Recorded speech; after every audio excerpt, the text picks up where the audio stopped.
Hello, this is Truth Be Told Transformation, and I'm Bonnie Burkert, here to share tools for transformation to live your highest truth. One of my favorite tools is astrology. I've always loved the stars so much, and to think that the ancients have been following them for so long and assigned knowledge and really having a chance to watch the movement of the heavens and how that could help us look at life beyond planet Earth. I think it's great. I think it's helpful, and I think it's healthy. So let's talk more about that, very specifically Vedic astrology today. I welcome in the studio here in Burbank, Vish Chatterji. Hey, Vish. Hi, Bonnie. How are you? Hi, everyone. Doing really well today. Vish was very spontaneous in accepting our invitation to come into the studio, so we're really excited. And I'm just going to shout out in advance. Vish was like, how'd you find me? And it's through Bhakti Fest. I'm really looking forward to seeing your lecture at Bhakti Fest, which is happening in Joshua Tree at the end of September. We're in 2024 right now as we tape. So which day are you going to be at Bhakti Fest? So I'm actually doing the opening fire ceremony every morning. Oh, my gosh. Wow. Friday, Saturday, and Sunday at 7 a.m. What a blessing. That's early, but that's okay. I think the desert's beautiful at that time. And it's the time of the yogis. It's so true. I'm just going to say that I've been going to Bhakti Fest for the last, I believe, at least 10 years now. So I really, I want to let everybody know that it's a beautiful gathering. People come from all over the world to be at this. If you have any questions, don't be shy to send us a direct message, and I can tell you more about it. And Vish, that's good for me to know that I'm going to have to get there early to check this out. So before we talk about astrology, can you tell a little bit about the fire ceremony and how it is that you got selected to do the fire ceremony? What's your background with that? Yeah, so I've actually been going to Bhakti Fest for about 10 years as well. How have we never met? That's why you look so familiar to me.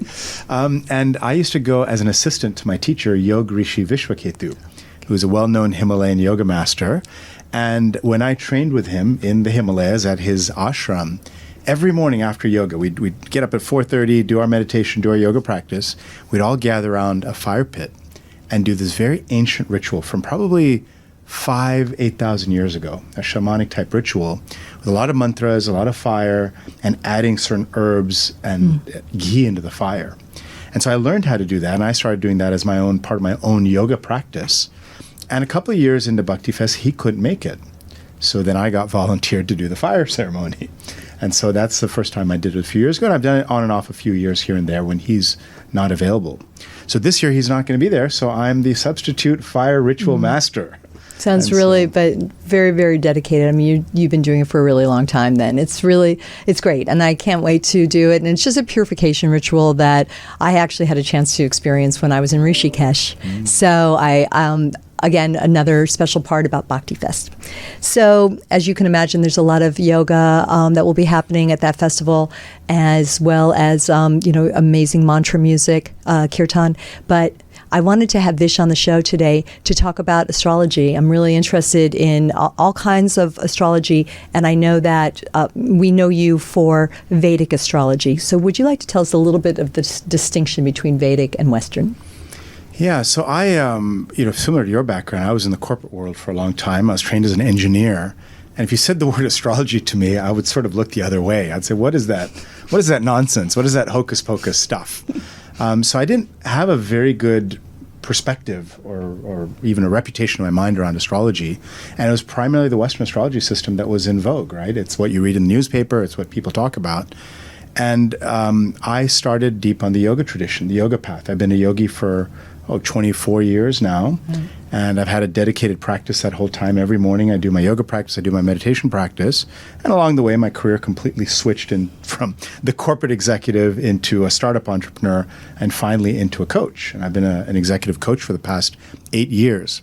And along that journey, I was studying Ayurveda, I was studying deeper yoga philosophy, and the natural sister science to yoga and Ayurveda is the Vedic astrology system.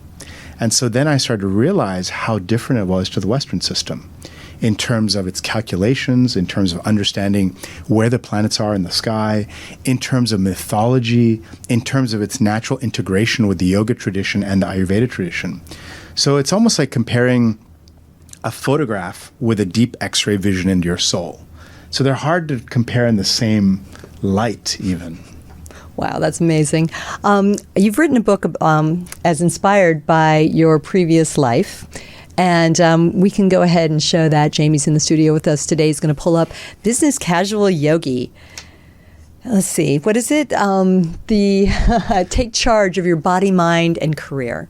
So I think it sounds amazing, and I want to hear about this book. And please weave in a little bit about your current coaching activities, because you're still coaching, correct? Yeah, I am. Yeah, so please let us know more about that as well. Yeah, so I went through the corporate world, and I was always in leadership roles. And then I left and did a startup. And when I was doing the startup and building the company, one of the investors said to me that, we're not sure about the leader of your company, the CEO. I wasn't the CEO at the time.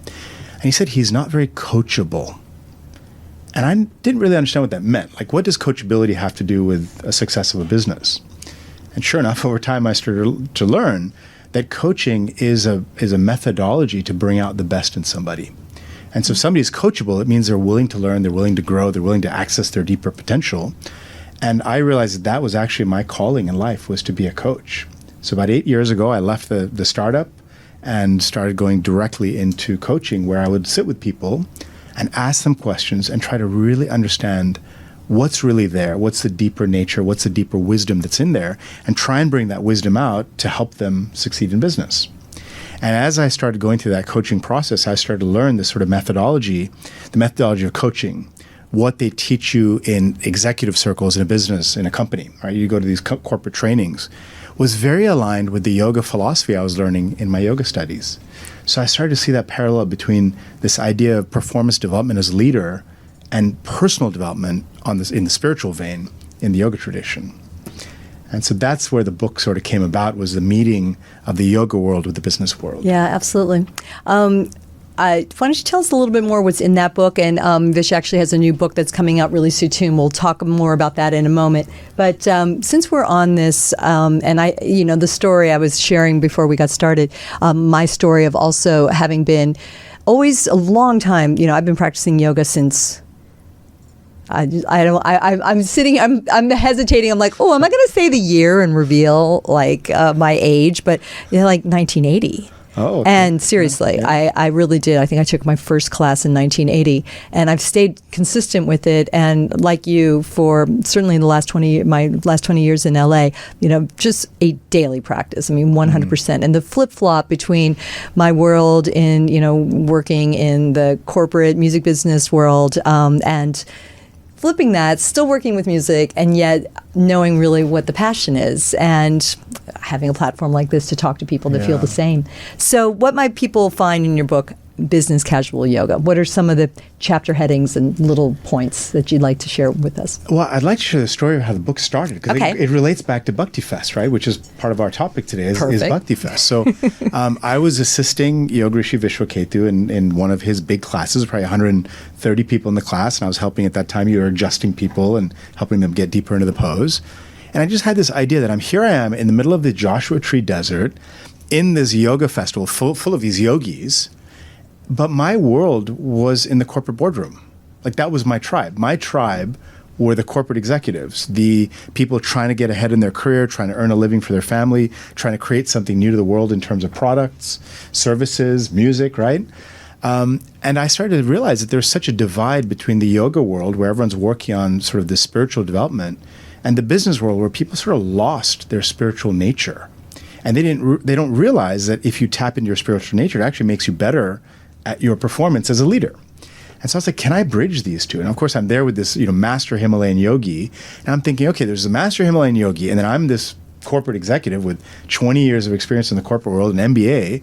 Maybe I can bridge those worlds. And so that idea came to me at Bhakti Fest. And it just so happened that my publisher, Mandala Publishing, had a booth at Bhakti Fest. Wow. So I whipped out my iPad after the class, started jotting down some chapter titles, your body, your breath, your purpose, some things on what is your nature. That became an Ayurveda, 3 chapters in Ayurveda, chapter on meditation. And I pitched it first to Vish Chatterji, and I said, hey, you're a Himalayan yogi. You give me the wisdom, I'll translate it to the way of the everyday business executive, the working person in the Western world. And we took that together and pitched it to Mandala Publishing, and they loved it. And so that became Spectacular. the Business Casual Yogi. Wow. And so your world changed. Did you get busy and just decide to roll out of your office job at that point? Yeah, at that point, well, I had already been coaching for a while at that point. Okay. So I'd already been in the coaching world. But I think the Business Casual Yogi became a sort of a manual of how do you bring the teachings of the yoga tradition to the leadership world. But what I also realized along the way is a lot of yogis have no idea of the broader philosophy behind yoga. A lot of yogis also don't know the Ayurveda tradition. And so part of the goal of the book was how can I have a one-volume book that explains yoga philosophy, yoga asana, breath work, meditation, and Ayurveda all in one volume. And so for a yogi, it's a fantastic book to just get the basic grounding of what is the whole system, what is the umbrella system within which yoga finds itself. Yeah, I love that. You must come back and do a show on Ayurveda with me. Okay, Yes, we'd love to course. have you back on that. Of That is another certain interest for me. But okay. Now, what I'm hearing right now, though, is that you hadn't really delved into the astrology just yet. It sounds Business Casual Yogi was going, you weren't there yet. So tell us that transition from, this into this latest offering that you have. So somehow you had a premonition because you used the word Ayurveda, and that was really the transition for me. So I was, coaching lots of different people, especially after Business Casual Yogi came out. And I came up with a questionnaire because I have some training in Ayurveda. And as you know, in Ayurveda, there's a Vata, Pitta, and Kapha constitution. You could shortcut it to a windy person, a fiery person, and an earthy person. Just a simple way to describe it. I like that simple. Yeah. And so I would give a questionnaire to a client. And if they're a truthful client, they'd fill out the questionnaire and say, oh, wow, you're a Kapha, or you're a Pitta, oh, you're fiery, or you're airy, or you're earthy, right? But every executive I would give the question to, it's almost like they cheated on the questionnaire. And the reason is in the corporate world, you are celebrated if you're a type A personality. True. And so you want to kind of answer everything like you're a go-getter. And so when I would give them the questionnaire, they'd fill it out, and it would turn out that they're a Pitta, a fiery. But I'm looking at them, I'm saying, that is not, my intuition is saying there's something else. So I went to my Ayurvedic teacher. And I said, how do I deal with these cheating executives? And he said, very simple, Vish, just look at their birth chart. Oh, wow. And I said, Ding, birth ding. chart? Yeah, I was going to say. He's like, yeah, astrology. I was like, that hocus pocus stuff? I don't know if I believe in that. He's like, you just try it. So he taught me a little bit about the Vedic astrology system. And sure enough, I'd meet somebody, they'd fill out the questionnaire, and it wasn't matching with what my intuition was saying. I'd look at their birth chart, and I would get a ground truth on that person. And when I would ask them questions, they would say, how do you know that about me? How do you know that about me? And so then when I started getting this sort of feedback, right? I'm an engineer by training. I'm getting feedback now. I'm trying this technique of Vedic astrology. I'm getting back good, positive results every single time. I thought, well, what else can I use this for? And that just opened up this whole other world of human understanding. Wow, that's amazing. I don't think that maybe astrology is given enough credit, and maybe it's partially because a lot of the astrology that people know of is very basic. Like you say, they read it in a newspaper, the daily horoscope. Yeah. But truly, if you know the time of your birth, and clearly you're not going to know the place, it really can make a huge difference.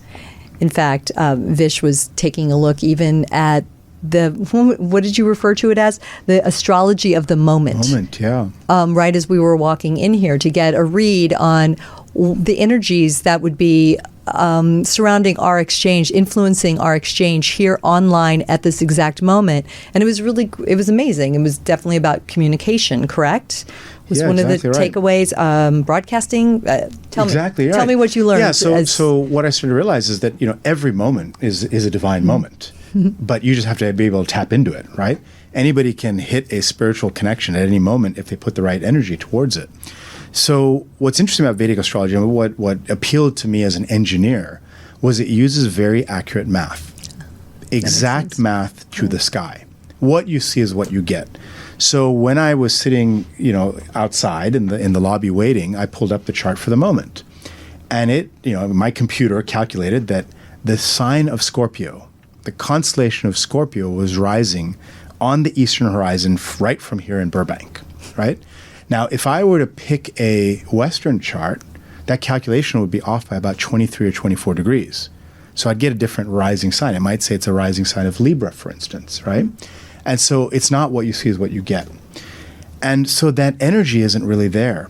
And I even think it's interesting, the nomenclature. In Western astrology, we say the word a sign, as if it's not real. In Vedic astrology, we call it a rashi. A rashi means a heap of energy. It really so is meaning energy. the astrological sign? Is that what you're referencing? Yeah, we call it a heap of energy. A So it's sign. real energy, Heap right? of energy. That's really cool. So on the eastern horizon, which is the rising moment, right? What is rising to greet you at this moment is this rising energy of Scorpio, right?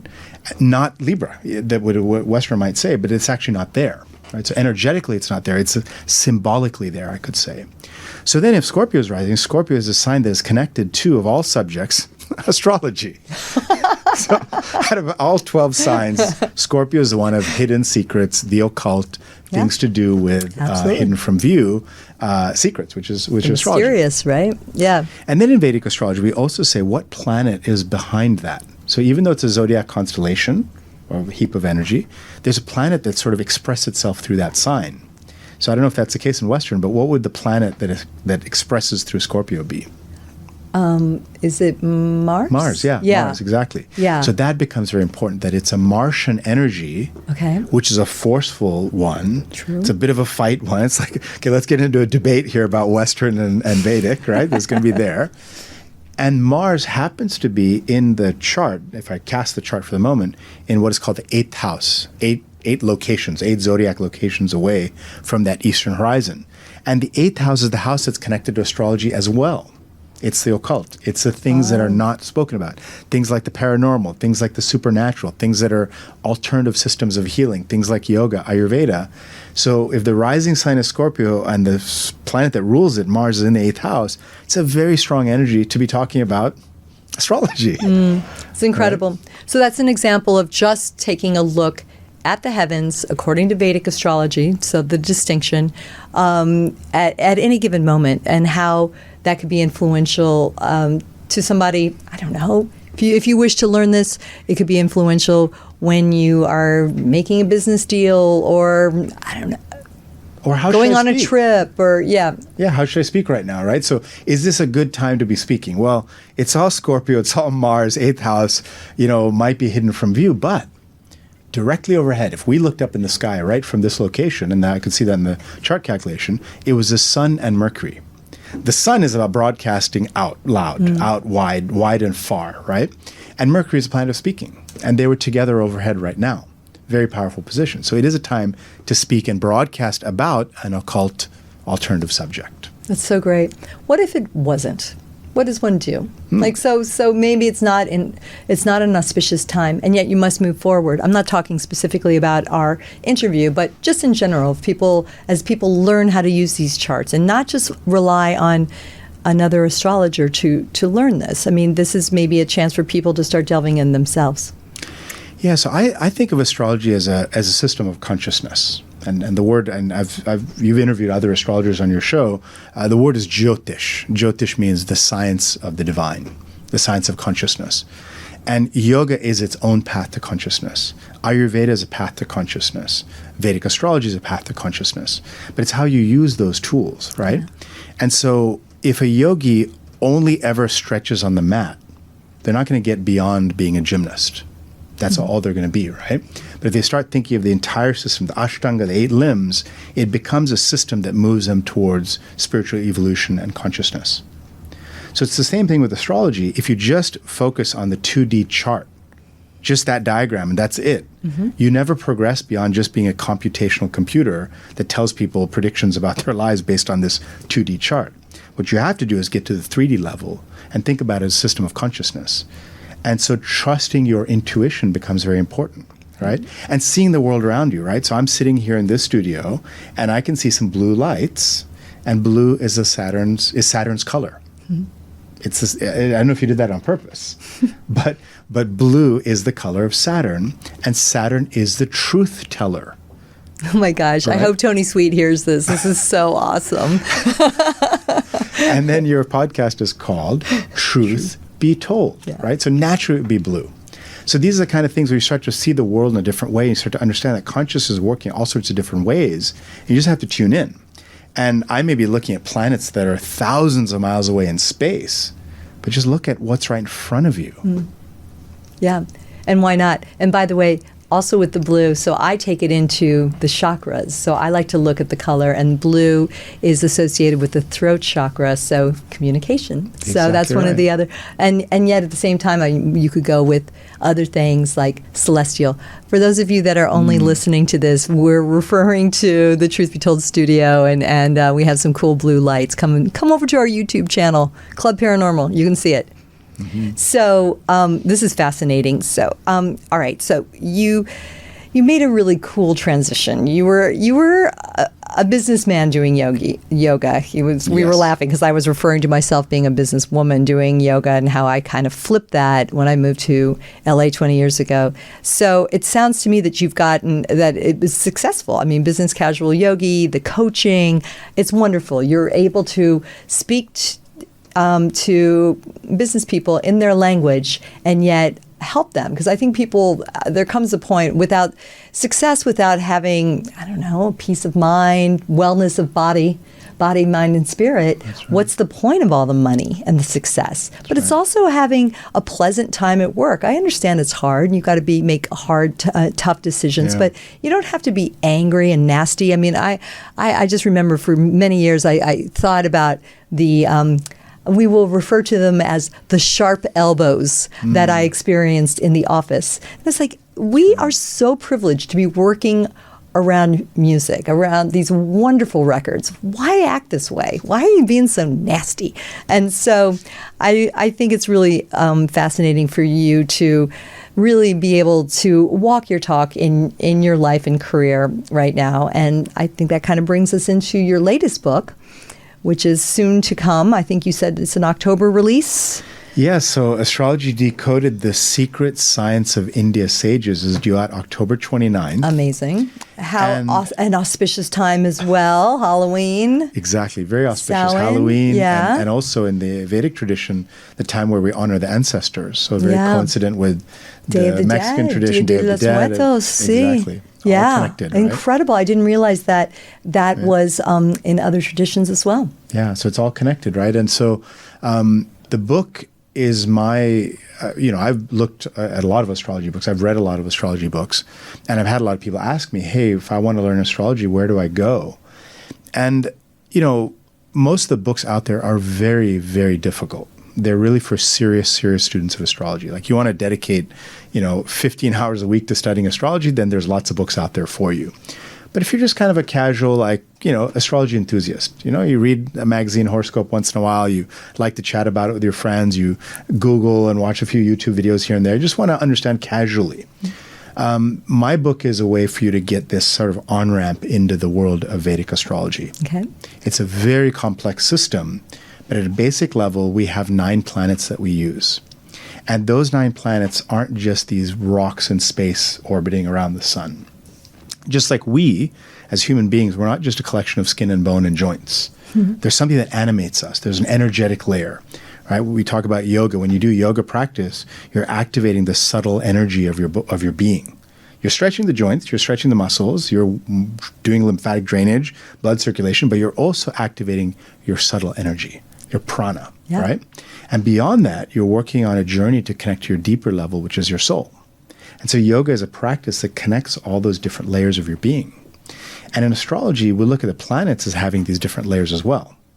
So Mars may be just this red big rock in space, but at a subtle level, it has an energy.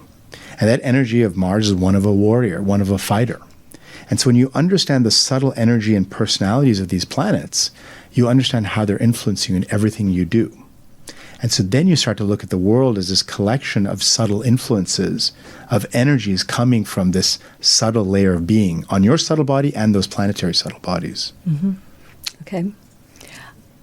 I could take this in a number of different directions, but I want to ask something that's about astrology in general. And this may be come across as debunking it a little bit. I don't mean to. But how do you feel it became, a decision was made that Mars is representative of that fiery energy, more intense? Because we know this in Western astrology, and is it called tropical astrology? What is the... Yeah, you'd call it tropical Western astrology. Tropical Western. It sounds like the planets have the same attributes in Vedic as well as Western. How'd that happen? I mean, this is ancient. This is some ancient stuff here. Do you think that? How do you feel? I mean, was it channeled information? How did we come to learn this and have basically simply questioned, how do we find these attributes? How were they founded thousands of years ago? Yeah. So the Vedic system, and this is the yoga tradition, the Ayurveda tradition, the Vedic astrology system, the Vedic philosophy system, all can be attributed, in our system we attribute it to the rishis. And the rishi is the word for the seers, the ancient seers. And these are very, very enlightened beings. They were people that sat in meditation for hours on end, for generations on end. And generation after generation, as they got to connect to their more deeper, subtle energies, they started to understand the hidden wisdom of the universe. So we call it the Shruti tradition. They heard things. So there's no one person that came up with it. It was a collection of people, a civilization that started to have this system of consciousness, and they started to discuss it with each other and codify it into a series of poetry, poems, that they would orally communicate generation after generation to preserve the tradition. So they'd chant all these poems, and from the poem came the knowledge.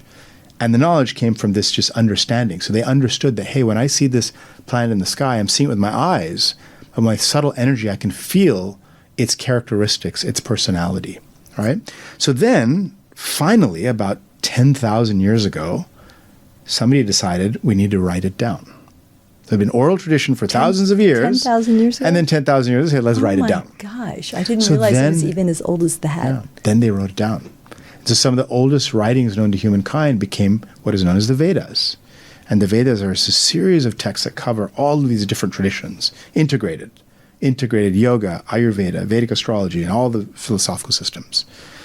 Then somewhere along the way, India was conquered. Right? These civilizations sort of disappeared. India was conquered by the Mughals, the Muslims. Very different traditions, had to exert their colonial systems. Indian systems started getting hidden away and losing favor, right? Then the British came. And the British said, hey, we've got this other system, right? The Western system of science and medicine and our church, right? And so now these systems became even more subjugated.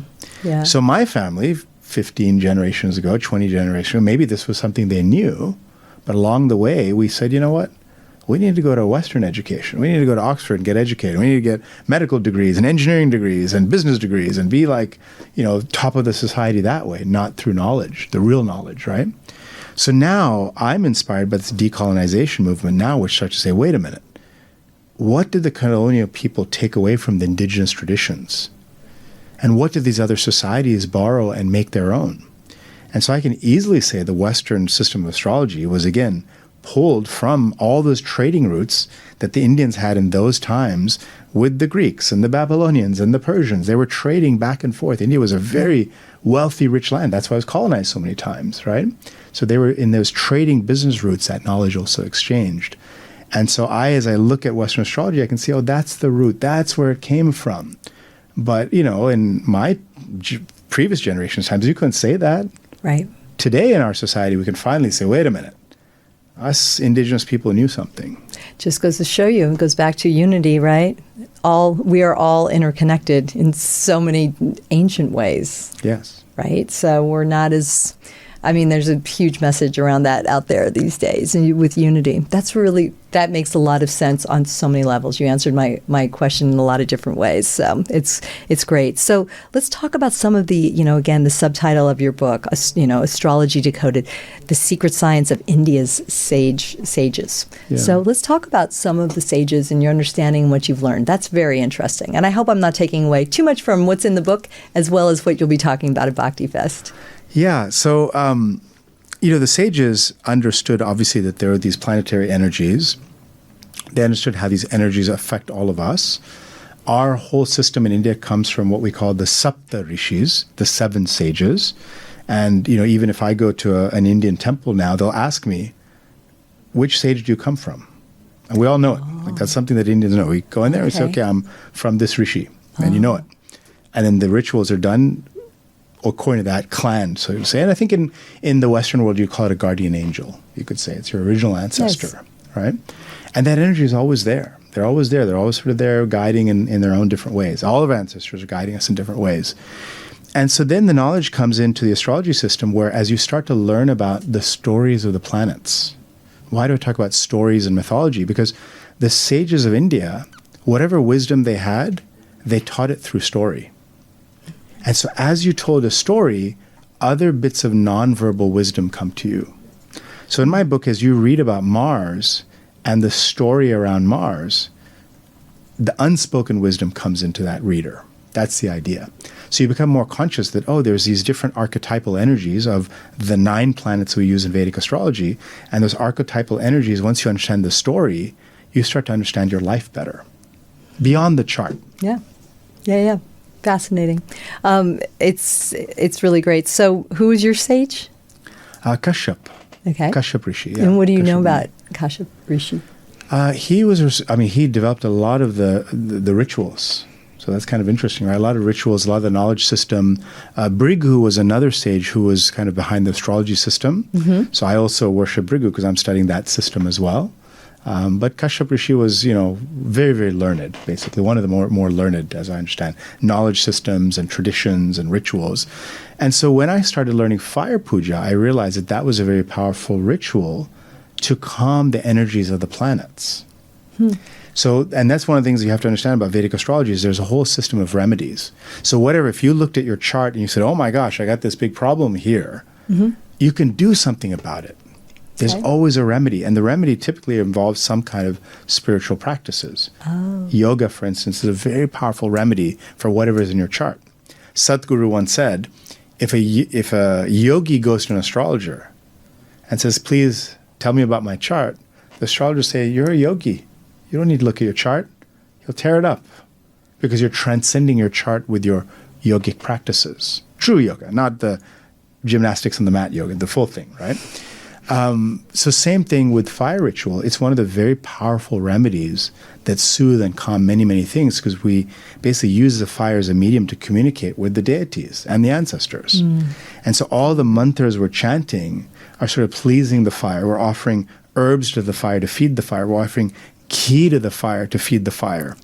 And in return, the fire gives us the sort of medium of blessings back from our ancestors and the deities. What kind of herbs? So they, interestingly enough, they all represent the different planets. So there's a mix of herbs that are related to each of the planets. Ghee is used because ghee is connected to the planet Jupiter. Okay. And Jupiter is a planet of expansion and wisdom and health and happiness. So by pouring ghee, we're activating Jupiter through that fire ritual. Amazing. And any big ceremony has a fire around it. And fire is the sun, right? This is also the fire itself is the sun. I feel like we need ritual again. I think that we're in, there's so much information out there that we could just spend our time consuming. And I feel like I think there's a groundedness to ritual and to celebrate. It forces us to celebrate it in things in a much more real and present way. Yeah, it does. And it slows us down. Yeah. It causes us to focus on the ritual. And the ritual becomes a medium to the divine, whatever that divinity is, right? Doesn't matter, whatever your tradition, whatever your paradigm, the ritual is a medium to that divinity. And in any ancient style ritual, you usually have the 5 elements involved, right? So we're, as a human being, as our universe, everything is made up of the 5 elements, right? We have earth, air, water, fire, and space. So every ritual has those 5 elements represented one way or another. Yeah. Your mantras travel through the air. Ghee comes from a cow that's feeding on the earth. The fire itself is fire element. Every ritual has water involved, water element. Ether element, usually a flower or incense. The smoky wafting of the incense becomes ether element sometimes. Yeah. No, it's great. I'm just thinking about other rituals that we know from Northern European traditions, Wicca and things like that. And same, I mean, using the elements. And it's just really interesting going back to your point about how maybe we learn these things. I mean, we feel like they go so far back in Europe, but maybe they go back even further to the trade routes that have had us interacting with India. Yes. Ancient India, really, really ancient. Yeah, and I think it's very easy to start to say that India had everything, started with everything came from, and Indians will do that. They'll be like, well, Mother India, it's the root of it all. But what I'm starting to understand, especially as I get deeper into my astrology practice as a learning tool, is that it's just another system of consciousness. And many ancient peoples had systems of consciousness. Many people today are highly conscious, and they have this ability to tune into divinity and divine consciousness and pull pieces out of it. So you go to a psychic, they have a certain consciousness that pulls information. You go to a shaman, they have certain abilities that pull rituals to heal you. I traveled to Machu Picchu earlier this year, and there I am in Machu Picchu saying, wow, they worship the sun god, and all the sun temples are covered in gold.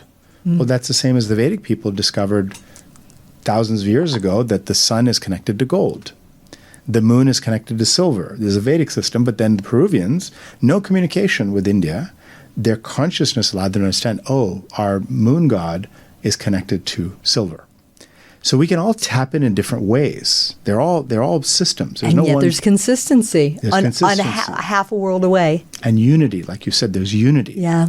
But I would say the Indian system is the best preserved system generation after generation. It's lasted. It's stayed, and it's still in active use today. And it has a clear sort of lineage and a breadth, an integration to all different parts of your being. So that it's the most well-preserved, integrated system, I would say. Because even today I work with these senior executives in large, multi-billion-dollar companies. If they're Indian, I'll always ask them, hey, did you ever have a chart done? Oh, yes, when I got married. Oh, it's still used in India today. When you and two people marry, the astrologer looks at the chart, sees the compatibility, lets you know the warning signs of what may not work, what'll work, and then they go ahead and get married. And it's just tucked away. Or perhaps not. I don't know. Or the astrologer says not a good match.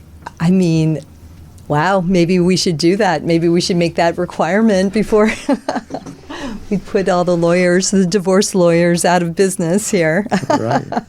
It's such a great way to look at it. I really, as I said at the top of the show, I really like just kind of pulling ourselves out of the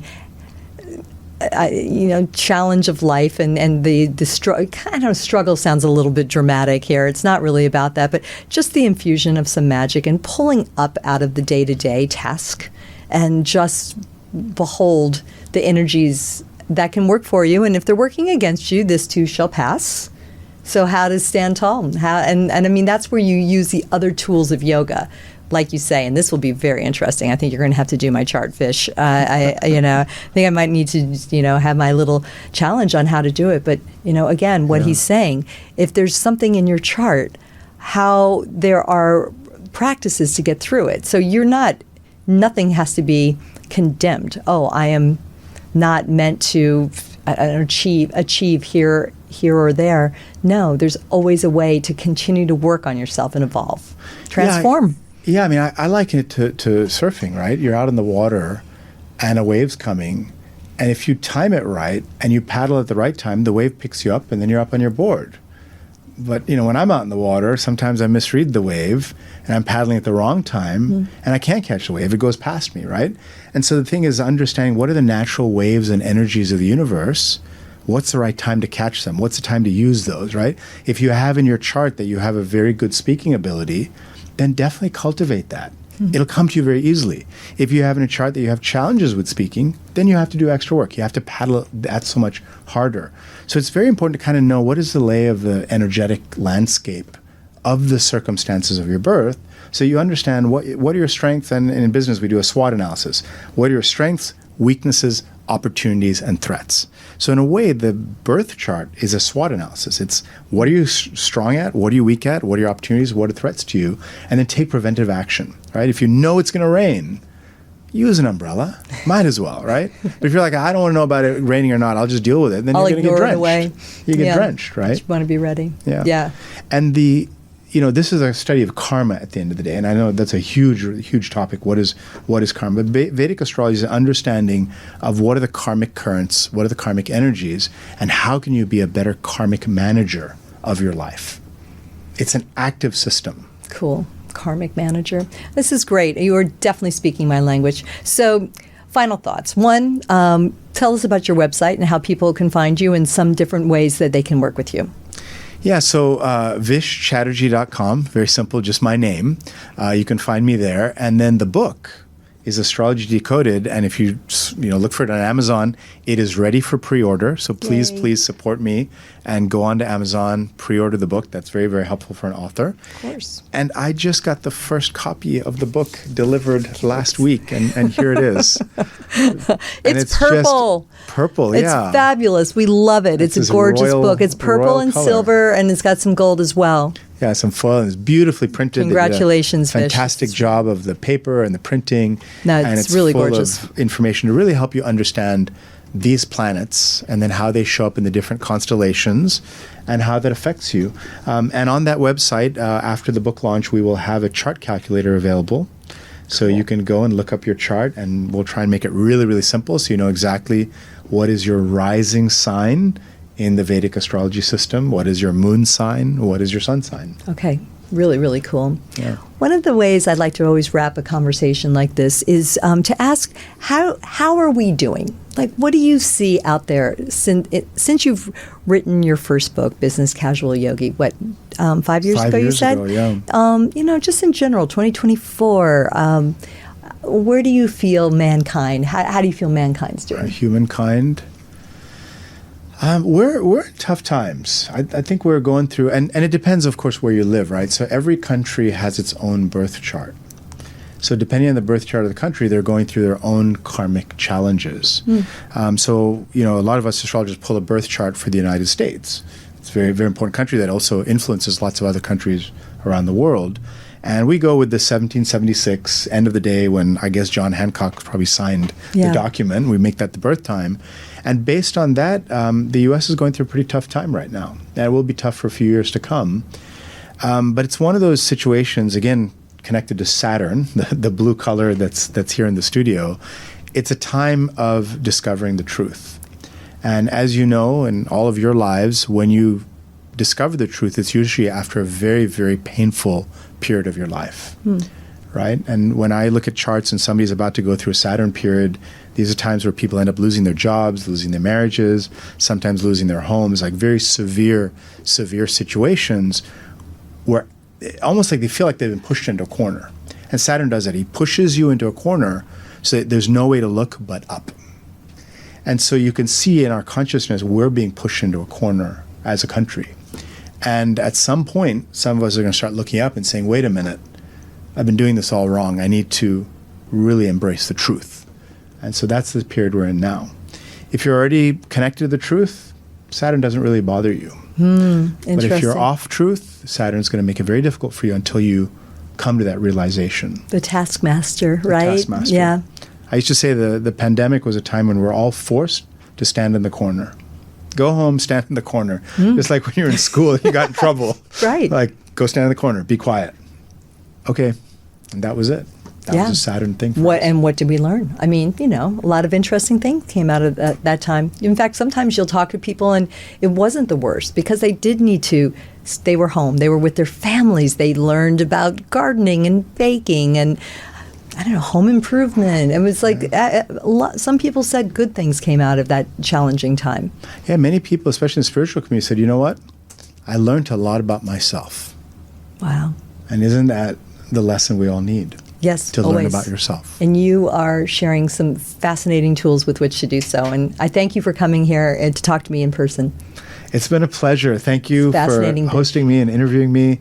I look forward to seeing you at Bhakti Fest, hopefully at the Fire Puja early in the morning. 7 a.m. Fire Puja and Joshua Tree Bhakti Fest. It starts on the 27th, I believe, Yes. of September. Yeah. And then your workshop do you have an actual Yeah, workshop? so I'll be doing a daily Fire Puja. I'll also be doing, and it'll be honoring the planets. I'll also be doing the Arti at 9 o'clock, which is the fire, sort of waving the fire in front of the deities and the gurus. And then I'm doing 2 men's workshops on the weekend. Oh, So that's those will be the men's fascinating. tent. Yeah. And, Oh, that's wonderful. yeah. And one of them will be helping men understand connection to the divine feminine.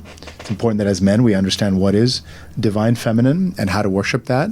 And then the other workshop will be on rituals, daily routines and rituals.